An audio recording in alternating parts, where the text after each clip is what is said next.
예수께서 이르시되 나도 무슨 권위로 이런 일을 하는지 너희에게 이르지 아니하리라 하시니라.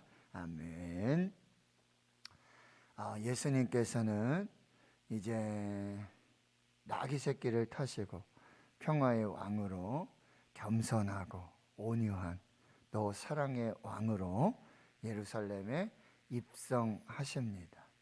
그리고는 이제 성전에 들어가셔서 성전을 청결하게 하시는 정화 사건들을 일으키십니다. 그리고 만민이 기도하는 집이 되어야 하리라. 거기에서 하나님의 말씀을 가르치시고 교회가 새로워지도록 하나님 앞에서의 그 사명을 감당하십니다. 여러분, 이런 일들이 있으니까요, 하루는 20장 1절에 예수께서 성전에서 백성을 가르치시며 복음을 전하셨어요. 이 마지막 주간이거든요. 한 주간이거든요. 그러니까 예수님께서는 마지막까지 성전에서 하나님의 집, 만민이 기도하는 집, 예배의 집, 말씀의 집, 거기에서 끝까지 이 백성들을 가르치시고 또 복음을 전하십니다. 마지막까지 하나님 주신 사명을 감당하고 계시는 거죠.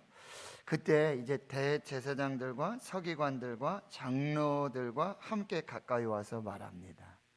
여러분, 당시에 이 대제사장들, 서기관 그리고 장로들로 구성된 이 산헤드린 공의회, 굉장히 중요한 유대인의 의결기구, 종교적 모든 것을 결정하는 굉장히 중요한 역할을 하는, 그리고 당시 이 유대인들의 모든 권력이라 그럴까요? 권위라 그럴까요? 모든 능력의 어떤 시작, 그 출처, 이렇게 판단할 수 있는 그 사람들이 와서 이제 공개적으로 토론을 요구하는 것입니다.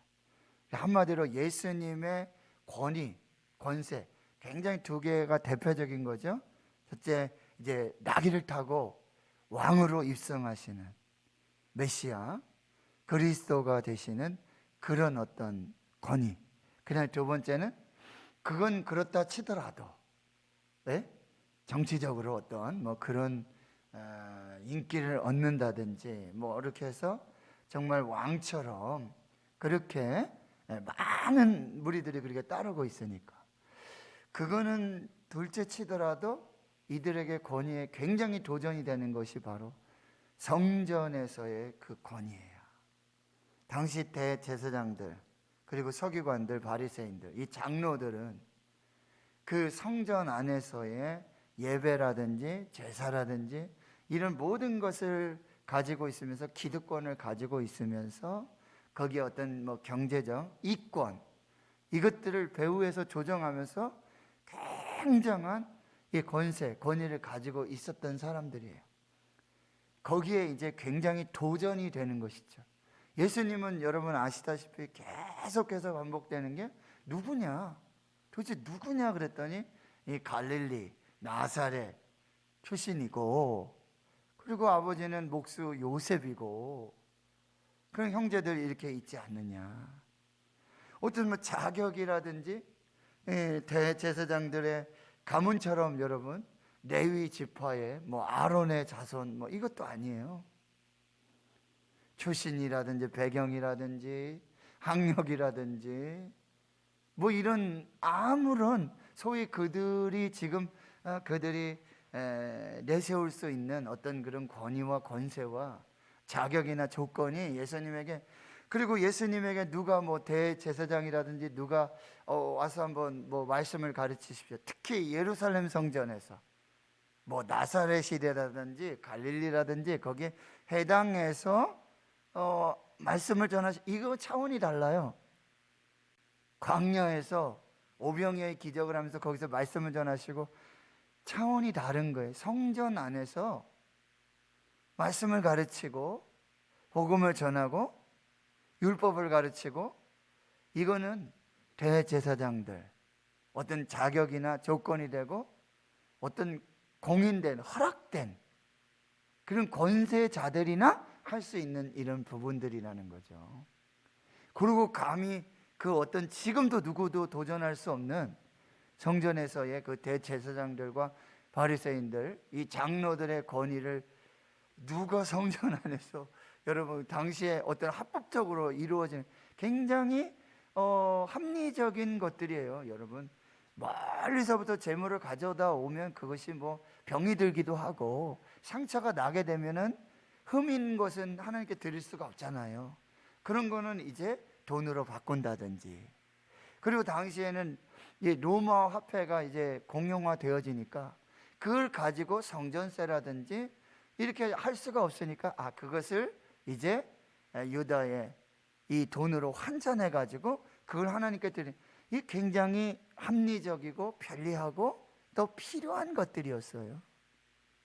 근데 문제는 이제 성전에서 이 대제사장들이 이것을 해서 뒤에서 거래하면서 이걸 가지고 건세를 가지고 뭐 대제사장 누가 허락한 재물 뭐 교환 장소다, 왜 이런 식으로 이권이 들어가고 거기에 이런 게 되는데, 누가 감히 갈릴리 나사렛 출신의 목수의 아들이 와가지고 그 권위에 도전하면서 상을 치우고요, 비둘기 날려버리고 돈 바꾸는 자들 다 내쫓고, 이런 일들이 벌어지니까 이 대제사장들과 서기관 장로들이 그만 두고만 볼 수 있는 게 아니죠. 그러니까 이제 그들이 이렇게 무리를 이루어서, 그리고 그동안에는 뭐 서기관들, 바리새인들, 이제 그 밑에 율법학자들 뭐 이런 사람들이었지만, 이젠 대제사장들, 서기관, 장로들이 직접 나서는 것입니다. 공개 토론을 하면서 이렇게 질문하고 있어요. 2절이죠. 당신이 무슨 권위로 이런 일을 하는지. 첫 번째 질문이고, 두 번째, 이 권위를 준 이가 누구입니까? 똑같은 질문이에요. 권위를 준 사람이 누구이냐에 따라서 그 권위와 권세가 어디까지 미치고 어떻게까지 그렇게 영향이 되기 때문에, 여러분 대통령의 특사들 이렇게 보면요, 특사나 대사나 이거는 대통령을 대신하는 거거든요. 그 대통령의 권위가 있는 거예요. 그 임명장을 누가 줬느냐, 누가 세웠느냐. 그래서 저도 교회에서 세례를 베풀거나 성찬을 할 때, 여러분 내가 성부, 성자와 성령의 이름으로 하나님께서 교회와 또 하나님께서 주신 그 직분의 권위로 그렇게 해서 세례를 주고, 이제 그 교회 사역들, 이 일들을 이제 이루어 가게 되어지는 거예요. 누가 이 권위를 주었는가? 그래서 그 권위를 행사하고 있는가? 도대체 누구냐? 당신은 누구냐? 그러면 대제사장들과 서기관 장로들이 이게 좀 몰라서 하는 질문일까요? 이게 몰라서 하는 질문일까요? 그렇지 않다는 거죠. 역시 지금 말씀드렸지만 이것에, 자기의 권위에 도전하는 이것에 이제 꼬투리를 잡아가지고 결국에는 이제 뭐예요? 만약에 성전 이런 일들이라든지, 그러면 성전 모독죄, 그렇게 되면 또 뭐예요? 하나님을 모독한 신성 모독, 이렇게 들어가게 되면 충분히 이 대제사장들과 서기관 장로들이 뭐예요? 모세의 율법에 따라서 돌로 쳐서 예수 그리스도를 죽일 수도 있는, 이거를 지금 찾기 위해서 혈안이 되고 있는 이들이 와가지고, 당신은 하나님으로부터 정말 하나님이 주신 권세로 이 일을 하시는군요. 우리도 그 권세 아래에서, 우리도 그 권세를 받아서 우리도 그렇게 이거 배우고 뭐 거기에 권위에 복종하고 순종하는 그게 아니라는 거죠. 그런데 예수님이 이제 3절에 대답하여 이르시되 나도 한 말을 너에게 물으리니 내게 말하라. 이것이 당시에 이제 율법학자들이라든지 당시에 그런 지도자들이 이렇게 대화하는, 토론하는 방식 중에 하나인데요, 역질문을 하는 것입니다. 이 질문을 받았는데 그것을 다시 되물어서 역으로 질문을 하게 되어지는 것이죠. 그러면서 4절에 요한의 세례가 하늘로부터냐 사람으로부터냐. 자 보세요. 요한의 세례가 하나님으로부터 나온 권세로 당시 세례 요한이 요단강에서 세례를 베풀었어요. 회개의 세례를. 그러니까 주위에 많은 백성들이, 많은 사람들이 다 와가지고 이 요한에게 세례를 받았단 말이에요. 그런데 그거는 어떤 종교적 운동이라든지 어떤 그런 부분들이 아니라 모두 다 세례 요한이 하나님이 보내주신 선지자. 그러니까 세례 요한의 세례는 하나님의 권위로 세례하고 있다는 걸 다 알기 때문에, 누구나 다 인정하기 때문에. 그리고 여러분, 세례 요한의 아버지 누구죠? 요한복음을 시작하시면서 여러분 가장 먼저 누구의 출생 이야기가 나오죠? 세례 요한의 출생 이야기가 나오는데 그의 아버지는 사가랴, 엘리사벳. 사가랴는 누구였어요? 제사장 가문이에요. 그리고 성전에 들어가서 제사를 드리는 중에, 분향하는 중에 천사가 나타나가지고 이제 너희 엘리사벳 나이가 많고 늙어서 임신할 수 없지만 하나님께서 생명 주십니다. 이 환상을 보고 이걸 계시를 받고, 그러니까 많은 백성들이 제사장이 들어가서 나오질 않으니까 궁금하잖아요. 지금 무슨 일인가? 왜 제사장들이 거룩하지 않으면 죽기도 하잖아요. 그런데 나와서는 아무 소리 안 하고 봉우리가 돼가지고, 근데 그 가정에 이제 임신을 하고 세례 요한이 태는데 이름을 져야 되는데 뭘로 할까? 아버지 가문을 따를까? 그런데 그럼 아버지한테 물어보자. 말을 못하니까 서판을 가져와라. 썼는데 요한이라. 아니, 요한이라는 이름은 당신 가문에 조상들에게 없는데 어떻게 그렇게 이름을 짓느냐. 근데 그때 뭐요? 혀가 풀리고 말이 나오는 거예요. 이게 하나님이 하신 일이로구나. 그리고 요한의 탄생은 하나님으로부터 시작. 모든 사람이 다 그렇게 믿고. 그러니 요한이 베푸는 세례, 그리고 누구도 요한에게 세례를 받았어요? 예수님조차도 요한에게 세례를 받았어요. 요한은 하나님으로부터 온 하나님의 권위로 세례를 베풀고 그의 사역과 역사들을 이루어갔다는 걸 다 알아요.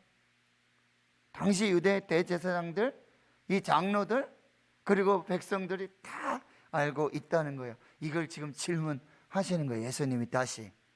그랬더니 5절에 그들이 서로 의논합니다.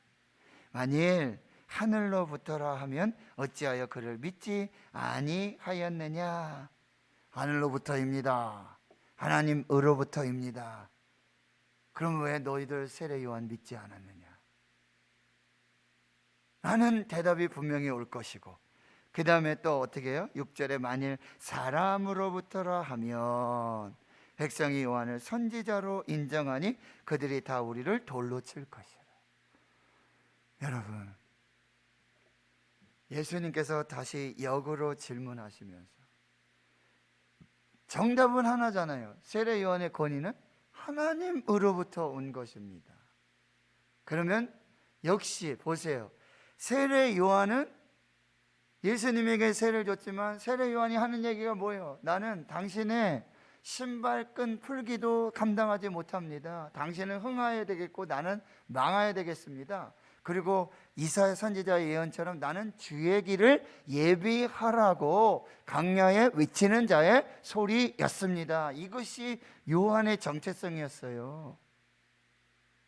그러면 이 하늘로부터 온 권위로 하나님이 보내신 주의 길을 예비하는 광야에 외치는 자의 소리, 세례 요한 또한 예수님의 권위에, 그리고 예수님의 길을 예비한 하늘로부터 온 선지자, 하나님이 주신 권위로 사역했던 사람이다.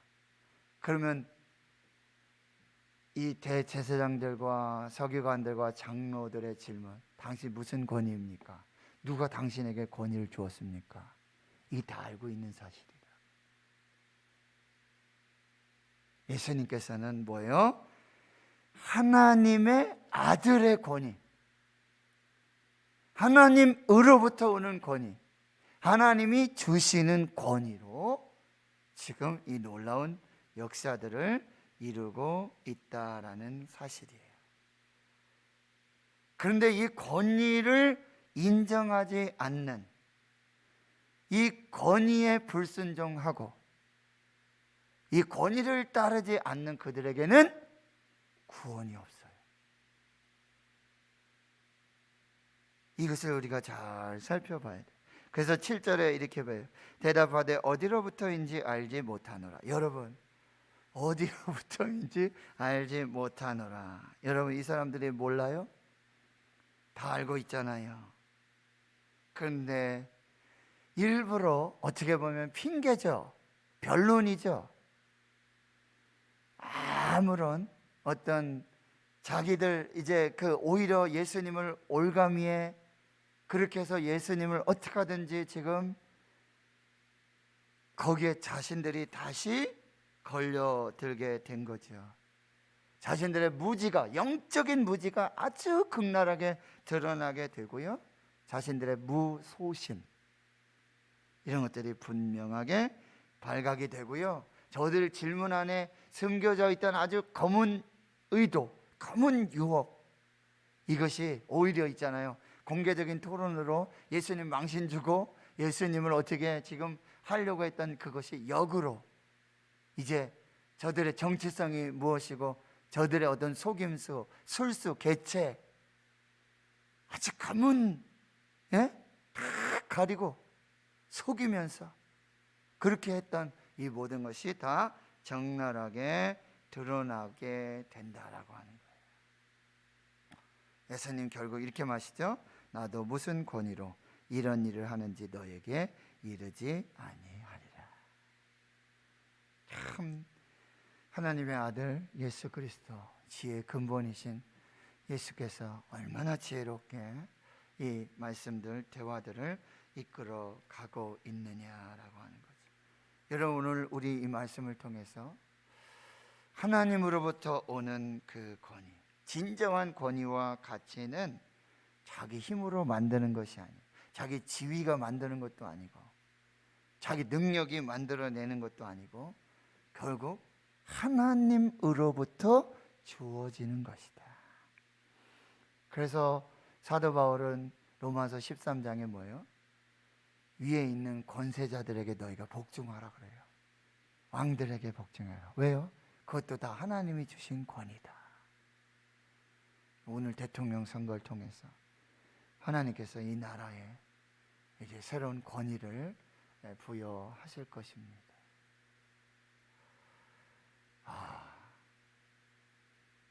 군대 다닐 때 20살, 22살인가? 그때부터 대통령 선거를 했습니다. 저도. 그런데 그 어느 때보다 참 중요한 리더십을 선출하게 되어지는 거예요. 하나님이 누구에게 권위를 주실지, 그 주신 권위로, 하나님이 주신 권위로. 권위가 촛불에서 나오는 거 아니에요. 어떤 집단에서 나오는 것도 아니고 누구에 의해서 되어지는 것도 아니고, 다시 교회와 이 나라, 이 민족 가운데 뭐야? 하나님의 권위, 하나님으로부터 오는 그 권위가, 권세가 세워지고, 교회도 마찬가지고요. 그런 일들이 일어나기를 우리는 계속해서 기도해야 될 것이고, 이 영적 권위는 정말 하나님으로부터 오는 이 영적 권위, 그것을 회복하기 위해서는 첫째로 하나님과의 관계가 똑바라야 된다. 하나님과의 관계, 그것은 바로 이 거룩함입니다. 신령함입니다. 영적인 권위, 어떤 세상에 육적인 박사학위가 권위 주는 거 아니에요. 신령함들, 거룩함들, 하나님으로부터 오는, 하나님과의 관계 속에서 오는 이 영적 권위가 잘 세워지고, 그리고 여러분 겸손하고 헌신된 그런 모습 속에서 또 진정한 권위가 나타나게 되고, 또 엄격한 자기 훈련, 자기 절제 속에서 또 권위가 나타나게 되어지는 것이죠. 비전을 제시하고 그리고 결단력을 가지고 하나님 앞에 서게 될 때 하나님이 세우신 영적 권위들이 잘 회복되어질 것입니다. 그런데 이 하나님으로부터 오는 권위는 반드시 우리가 어떻게 해야 돼요? 믿고 순종해야 합니다. 하나님으로부터 오는 권위에 우리가 불순종하고 불신하게 된다. 결국 이들은 엄청난 권위를 가지고 있죠. 대제사장들, 장로들, 그 민족들을 좌지우지하고 백성들을 막 뒤에서 막 선동하잖아요. 나중에 누구 살려줘야 되냐?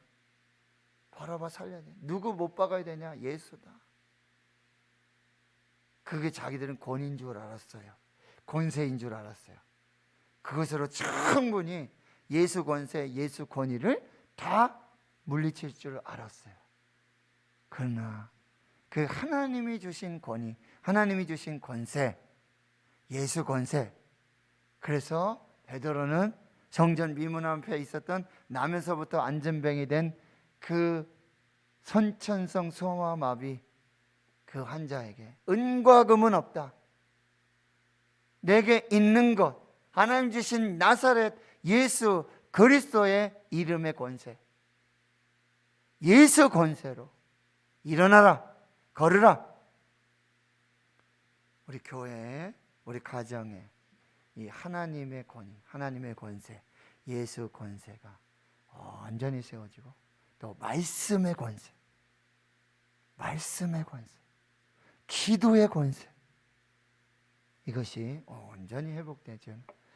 우리 대한민국이 되고 한국교회가 되고 우리 교회 주의 성도들이 될 수 있기를 주의 이름으로 축원합니다. 아멘.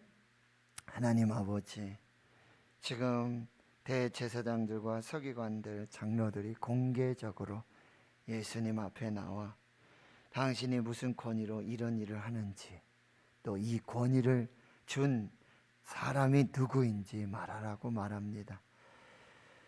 하나님, 하나님으로부터 오는 권위, 그 권세를 불신하고 불순종하는 저들의 완악함을, 이것이 지금 이 시대에 우리의 모습이고 나의 모습이고, 하나님의 권위, 예수 권세 아래 순종하고 그리고 하나님의 뜻을 이루고자 하는 그 거룩한 역사를 허락해 주시옵소서. 하나님과의 관계, 신령하고 거룩한 깨끗한, 그래서 하나님의 그 권세와 능력을 행할 수 있는 교회와 주의 성도들이 되게 하여 주시고, 겸손케 하여 주시고, 완전한 헌신, 또 자기 절제의 훈련들, 하나님의 비전을 가지고 결단력을 가지고 하나님의 뜻을 이루어가는 우리 모두가 되게 해 주시옵소서. 은과 금의 능력, 그 권세가 아니라 나사렛 예수 그리스도의 이름의 권세, 그 능력으로 교회가 살고 주의 성도들이 사는 역사를 허락해 주시옵소서. 예수님의 이름으로 기도하오며, 이제는 우리 구주 예수 그리스도의 은혜와 하나님 아버지의 무한하신 사랑하심과 성령의 내주 교통 충만하심이 이제로부터 영원토록 함께 하시옵기를 간절히 축원하옵나이다. 아멘. 오늘 말씀을 묵상하시며 기도해 주시고요. 하나님